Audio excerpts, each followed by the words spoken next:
Hi guys, and welcome back to history. We are continuing in English history today, and then French history, and then we will talk about the Hundred Years' War, not tomorrow, Monday. Let's get into it. So this is Edward the First Longshanks. I called him that because he was very tall. 1272 to 1307, on page 221 is where he is. And he wanted to conquer all of the British Isles. So England owns most of South and Central Britain, and Scotland is to the north of them, and then Wales over on the west. He had on his tombstone written in Latin Malleum Scotum, which means hammer of the Scots, because he went up north and he hammered them into submission, and that was his life's crowning achievement, was defeating the Scots. There had been lots of border skirmishes and fighting across the border there. A lot of cattle rustling up there on the border. It's pretty fun. Maybe you've heard of Mel Gibson's famous movie Braveheart, which is a terrible movie, graphically violent, uh, and not terribly accurate either. But William Wallace was a real person, a famous freedom fighter for the Scots. Very famously, several Scottish noblemen turned traitor and agreed to help the British and help Edward defeat Scotland. So there was this major battle called the Battle of Stirling, in which the British were going to attack, and the British main weapon is their longbow, and the Scots were going to counter the longbow with a big contingent of cavalry that were going to be off on the side on these hills, and they were going to come around in the back and attack the archers in the back and just destroy them. Wonderful technique. However, when battle was started, the nobleman who owned all the cavalry just stood there on the hill watching the battle, watching the British just destroy the Scots rather than helping them, because he had been paid. He had been paid off to defeat his own country.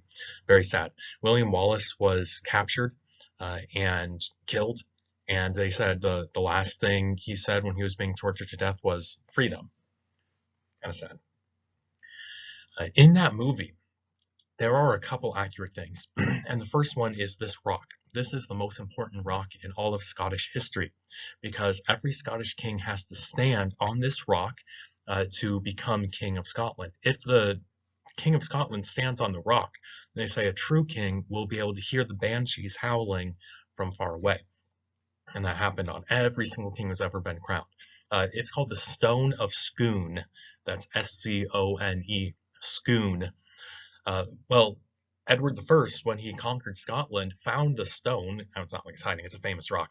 And he brought it back home to England so that no Scottish person would ever be able to claim the kingship of Scotland ever again. And it sat right there. This is William the Conqueror's throne, made in 1066, and it's the throne that William the Conqueror was crowned King of England on. Ever since 1066, every single king and queen of England has been crowned by sitting on this throne. Even all the way up to Elizabeth II was crowned sitting on this throne. It's called the coronation throne. Very, very important. And he built this little compartment and put the Stone of Scone underneath it, so he could sit on their sacred stone.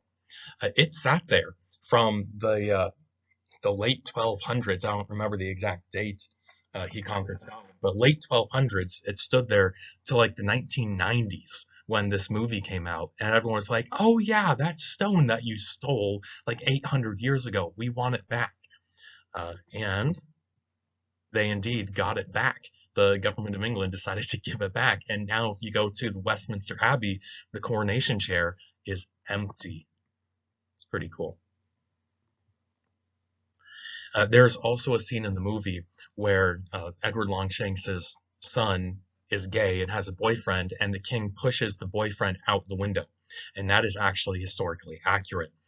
The Prince of Wales, the heir to the throne of England, was gay, and he had a boyfriend who got chucked out the window, splat on the ground. And then when that son became king, actually a bunch of noblemen didn't like that he was gay, and they murdered him because of that. So one of the only kings of England to be murdered by his own people. So Edward Longshanks then goes and destroys the Welsh. And this is a great story. The Welsh had been fighting border skirmishes for decades now as well. He said, I'm going to completely destroy them. They'll never bother us again. So he goes and conquers them, defeats their king, kills their king, who was named King David. Um, David's a very common Welsh name now. Anyway, few months after a huge victory, he visited personally the capital of Wales, and he spread this rumor that he was going to pick a new Welsh king. And that's what often happened when one king defeated another. They would choose a new person friendly to them to hold the throne.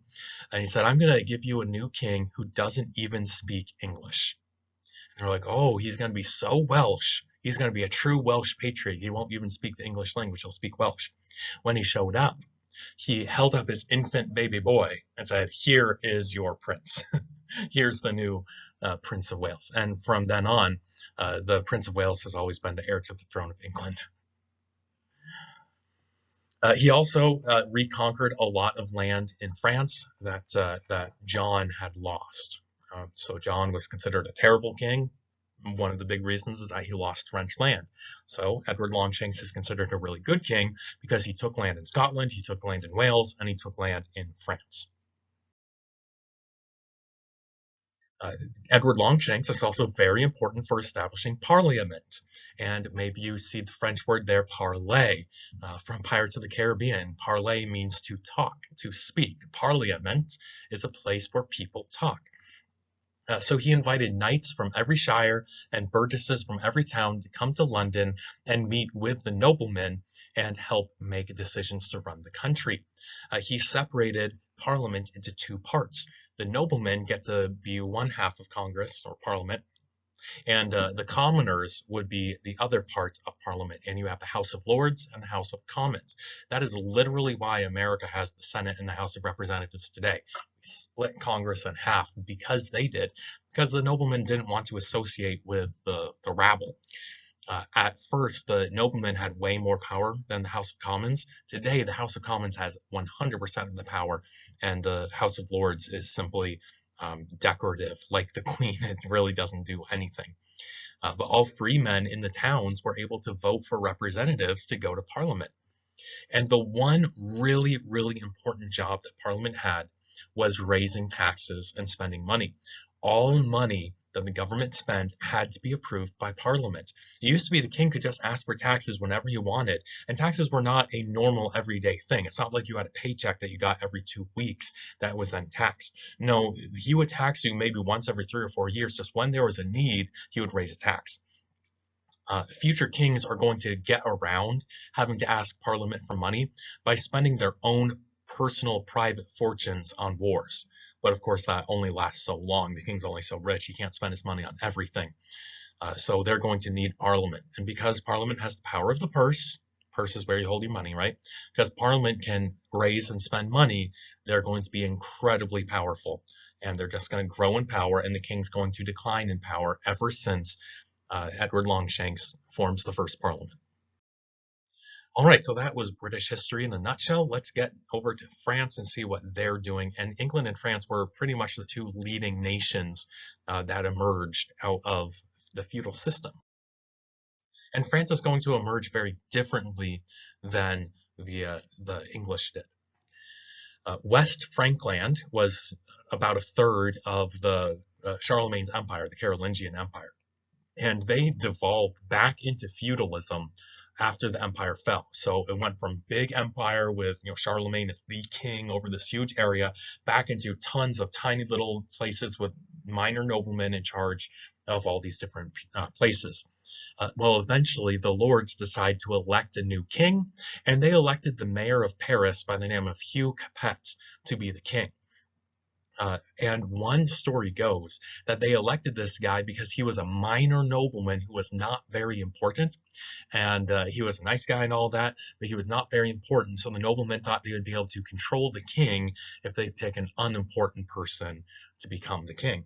And that worked for a little while, but eventually the kings of France got super powerful. So the kings of England are getting less and less powerful as the people of England are becoming more and more powerful. When France is the other way around, the kings are getting way more powerful as the years go on. The Capetian dynasty is going to be an incredibly powerful dynasty for many reasons. Number one, 300 years go by with this one family in charge. Every single king had a son for 300 years. So there is no war of succession. In England and in other places, all the time kings die, and there's three or four cousins and nephews and best friends who are all vying for power and all think that they have the right to be king. That's what happened with William the Conqueror and Harold Godwinson and Harold Hardrada. But that did not happen in France, which means with every generation, the king is getting more prestigious and the noblemen have less and less chance of getting the kingship because they're not of the right family.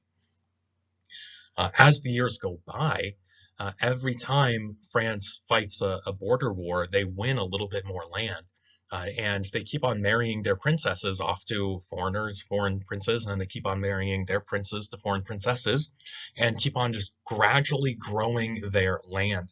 Not only does France grow, but the personal property of the king grows from just Paris to a rather large area. And we're going to see a map soon. Uh, Unlike in England, where the noblemen still have a lot of power, and then eventually the people have a lot of power, here the king has a very strong government where he does what he wants and all the noblemen have to obey. And then the kings did a fairly good job, so the people liked them. They were nice to the church. They had a very strong relationship with the church, so the church supported them. Because of that, they can tax the towns and take money from the people, and they have the church's support. And they could take money from the church too. They taxed the church, and the church was incredibly rich, which meant that they were not dependent on the noblemen.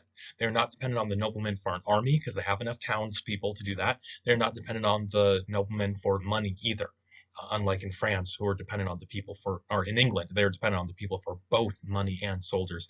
Not so much in France. And by the way, there is the French king's personal land. I believe this coat of arms is the city of Paris. So they have three different coats of arms that have been merged, the crosses and the stripes and the fleur-de-lis. Early Capetians only ruled a province called Ile-de-France, which means the French island, because there's this big island in the middle of Paris, in the middle of the Seine River.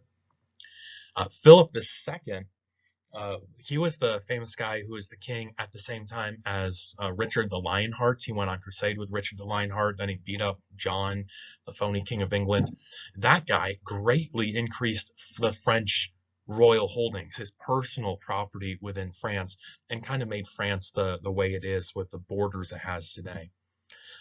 His biggest problem was not French noblemen, but it was the British owning land in France. So once upon a time, England owned all this red part. The King of England personally owned all that area: Normandy, Brittany, Poitou, Aquitaine, and Gascony. By the way, one of my favorite French plays ever is about a Gascon, a guy from Gascony. It's called Cyrano de Bergerac. I absolutely love it. Also, if you read The Three Musketeers, the main character is from Gascony. They had a reputation, a really hilarious reputation for being brawlers and fighters and always getting up to no good. Anyway, eventually, that is until 1300. By 1360, the French are taking more, and then the English take some more, and then by 1453, the French take all that land back. So going back and forth between the French and the British for like 100 years, 150 years, 1300 to 1453. When King John quarreled with a French noble, Philip II summoned them both to court, and John just didn't show up. We talked about this in the last lesson. So Philip declared John's lands forfeit, which means that the king personally gets them, and then the king can grant them to whoever he wants. The French citizens did not like having an English king as their lord, so they're fine with that. The noblemen did not like having the English king bordering their land, so everyone in France is totally cool with King Philip stealing all the French land, basically. And Philip tripled royal land in one move. So you can see here, let's read some French. Domaine royal. The blue is what the king owns personally. The green, fiefs mouvant de la couronne, that's fiefs loyal to the crown. Yellow is seigneuries ecclésiastiques. I'm not pronouncing this right, but yellow is church land. and then read as Fief de Roi d'Angleterre, the English king's land. In 1180, the English king owns way more land than the French king does. But by 1223, the French king owns an awful lot of land, increasing his power. And this is under Philip Auguste. Philip the I guess you could say Philip Augustus, like Caesar Augustus. It does mean godly, powerful. Philip replaced many noblemen with bailiffs. Bailiffs are people in charge of a bailiwick, kind of like sheriffs and shire reeves, in charge of a shire. These are minor noblemen hired by the king and responsible to the king. So instead of a nobleman being responsible to himself, you have a bailiff who's responsible to the king. Today we use the word bailiff to mean a police officer whose job it is to protect a courtroom. So maybe you've seen Judge Judy or something like that, and they have a bailiff with them. They're the ones who provide security for courtrooms. I don't know why we use that term, but we do. Bailiff. His one setback was with the ladies. His first wife died in childbirth, which was incredibly common for everyone, rich or poor back then. Today, modern medicine makes childbirth very safe. They can fix any problems you have. Anyway, back then, even the best doctors couldn't do much, and if something went wrong, the child could die very easily, or the mom could die very easily, and that happened even to rich queens. Then he married a Danish princess. Then he decided he didn't want to marry the Danish princess, so he annulled the marriage to her. And then the Pope said, no, you can't annul your marriage to her. But he was already married to someone else. So it's like, it's this big mess. He had married this lady named Agnes, who was very powerful. So now he has to annul his marriage to Agnes and then remarry the Danish princess. But then he said he didn't want to do that. So he actually went back and forth between these two ladies over the years, changing his mind over which one is his real wife, which of course made the king of Denmark really mad. It angers, I don't remember where Agnes was from, but angers her daddy, and just lots of problems and drama there, which is actually very par for the course. It's very common for rich noblemen and especially kings to have so much drama with the ladies, and they have to marry someone powerful but not too powerful, and it's a big mess. Philip II's grandson, Louis IX, who lived in the 1200s, was called the ideal medieval king, and your book talks about him on page 222. He does not want to fight. He does not want to conquer any lands, but he's very willing to defend his own territory. He wants peace and he wants justice for his land. So he redoes the legal system. He redoes the courts and fixes a lot of problems that had arisen. And he is called the French Justinian because of his overhaul of the court system. Remember, Justinian was the Byzantine guy who rewrote the laws, the Code of Justinian. Well, here's the French guy who rewrote the laws and rewrote the court systems. Apparently the bailiffs had been doing their own thing for too long and weren't being very nice. So he's cracking down on that too. Philip IV is called the Fair, which means the handsome. Here's the handsomest French king ever. The bar may be set a little low there. He further strengthened the central government, specifically by taxing everyone. Remember, in England, the power of the purse, the power to tax, is very important. So he started taxing everyone more. He even started taxing the church, which they did not like. But they went along with it because he was such a firm supporter of Catholicism. Kind of like Parliament, he made his own version of Parliament in France called the Three Estates, or the Meeting of the Three Estates, and this group is called the Estates General. The Three Estates are the three different groups that French people could belong in. The first estate is the clergymen, the second is the nobility, and the third is everyone else. So you're either part of the church, you're part of the noble families, or you're everyone else. In the meeting of the Estates General, each estate got one vote. So the church got one vote, the noblemen got one vote, everyone else got one vote. The church and the noblemen were hand in hand, protecting each other. And the other, like 95% of the population could never get anything passed. So unlike Parliament, which represented everyone at least somewhat, here the common people of France have almost no representation. It's really a joke even having them there because they will get voted down each and every single time. they also were not in charge of writing laws. They were in charge of writing suggestions, which the king did not have to obey, which means even if the 95% got a law passed, the king could just say nah, and then it wasn't a thing. So you could see how in England the people just got more and more power. In France, the king has so much power, the only way to stop the king is by chopping his head off, which is how we get the French Revolution, but that does not happen for many, many, many more decades, centuries.